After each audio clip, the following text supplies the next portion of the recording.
d'engrais. Je vais parler le type d'engrais bio ou foliaire. On a le mawin, on a le fertile, etc. Donc, je m'arrête là. Mais je veux dire quoi? À un produit, nous avons une culture. Donc, tout est explicité. Quand je prends l'exemple des herbicides, les herbicides sont faits pour aider le planteur à combattre les herbes dans sa culture. Et même pour les insectes, pour combattre les insectes dans son champ. Et les produits biocides, nous avons les mêmes matières actives qui servent pour la production. Quand je prends pour le concurrent, il nomme son produit comme il veut. Moi, j'ai le pour ici le cabosse. Ailleurs, il va appeler le produit top cacao arrêt, il peut appeler le produit top cabosse. Donc, la même matière active demeure, mais c'est les noms commerciaux qui diffèrent. Voilà. Donc, il y a des petites entreprises qui existent, qui viennent, que peut-être le marché avant plus. Donc, pour pouvoir se faire connaître, ils essaient de topier de façon frauduleuse, faire de façon moins chère, l'intention d'avoir une clientèle. Donc, de ce pas, on voit quelqu'un qui faisant de la qualité, naturellement, le produit parce que le planteur aime ce qui est moins cher. C'est un exemple que j'ai. Merci. Là, vous allez me citer un peu vos concurrents. Quels sont vos concurrents sur le marché? Les concurrents. Je peux citer Calivoire. Calivoire. Oui. RMG. RMG. C'est quoi? Le journal, c'est l'abréviation. Le journal management. Global management. Oui, ensuite? Solevo. Solevo. Oui. ALM. Voilà. LM. Olbro comme A2L, EGFO. A2L. C'est comment? Après les 150 euros.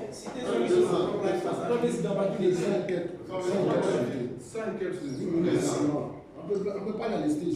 Non, on peut la lister. On continue de prendre son. On va discuter. On dit qu'il y a deux types. Il y a les multinationales et multi-internes. Donc, ce qu'on a cité là-dessus, là, c'est le concurrent direct.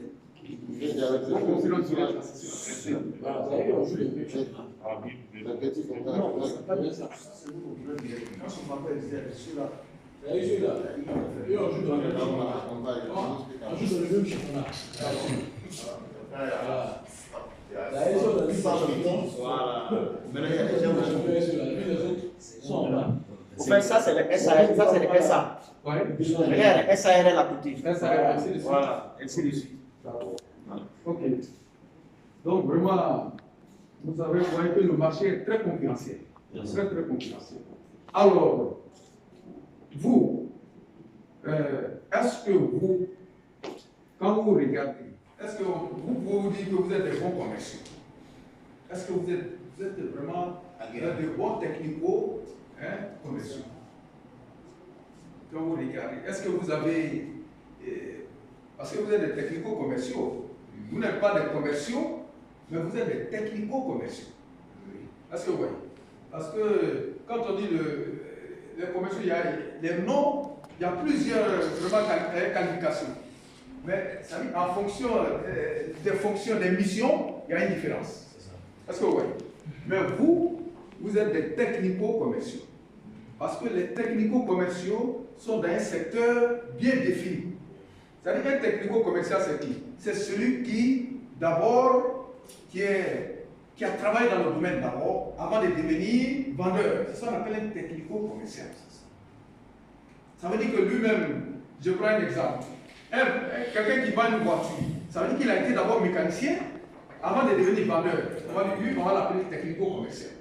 Mais quelqu'un qui devient, du coup, vendeur, ce n'est pas un technico-commercial. Tu n'es qu'un vendeur, un commercial, mais tu n'es pas un technico-commercial. Mais un technico-commercial dans la vente de voiture, c'est celui qui a d'abord été mécanicien et il est devenu vendeur. Et puis celui qui est devenu vendeur directement, est-ce que c'est la même chose? Est-ce que vous voyez? Voilà. Donc, vous êtes des technico-commerciaux, c'est ça? Ça veut dire que le métier de phyto, il y a longtemps que vous êtes dedans. Vous avez travaillé avant de devenir vendeur, c'est ça? Je comprends bien. Excuse-moi. Il y a deux thèmes, vendeur. Oui. Il y a vendeur, il y a commercial, il y a conseiller, il y a tellement de noms. Il y a conseiller commercial, il y a représentant, hein, il y a tellement de... Un vendeur et un commercial. Bon, ça dépend des missions. Il y a beaucoup de thèmes, ça dépend des missions, ça dépend du secteur d'activité, il y a tout ça. C'est à partir de tout ça qu'on définit. Parce qu'un technico-commercial, c'est un vendeur. Mais ce n'est pas tout le monde en appelle un technico-commercial. Ça dépend du secteur d'activité, ça dépend de la mission, etc. Voilà, c'est comme ça, oui.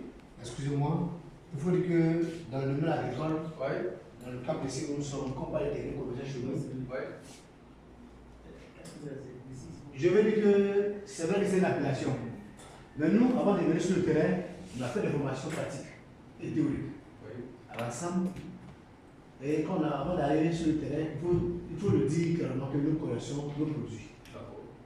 Le produit fait quoi? Quelle sont les utilisations, son utilité? Il peut apporter quoi? Oui.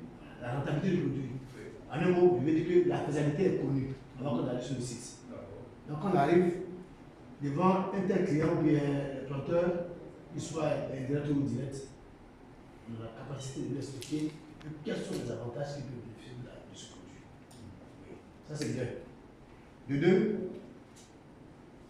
technique commerciale avant qu'il soit commercial, pleinement parlant, ça veut dire qu'il a tout résumé, il grandit pour avoir maintenant un grand carnet d'adresse pour noter la vente et nous faire entrer de l'argent.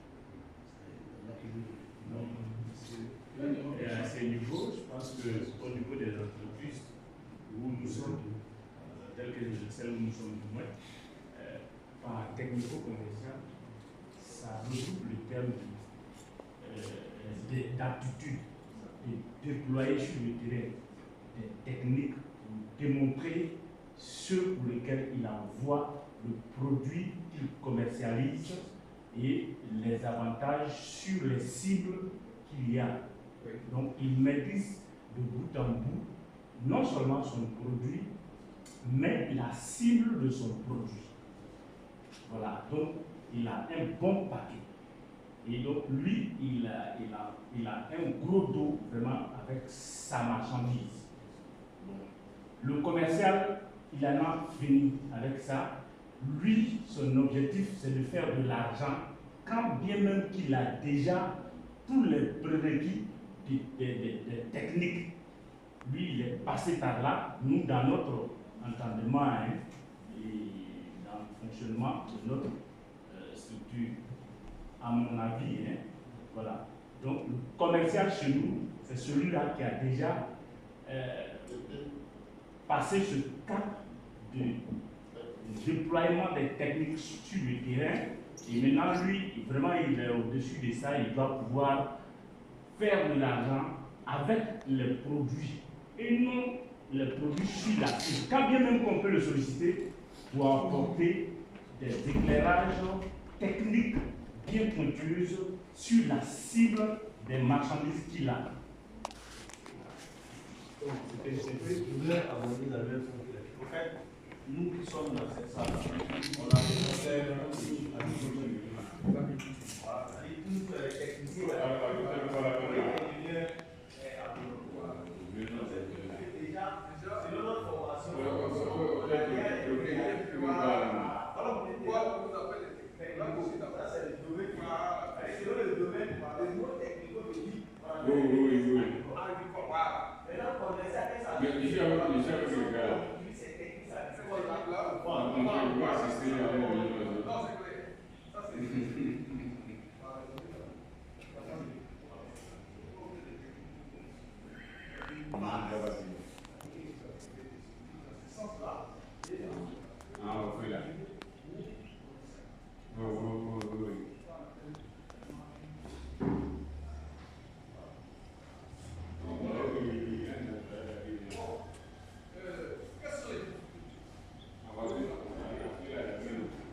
commerciaux.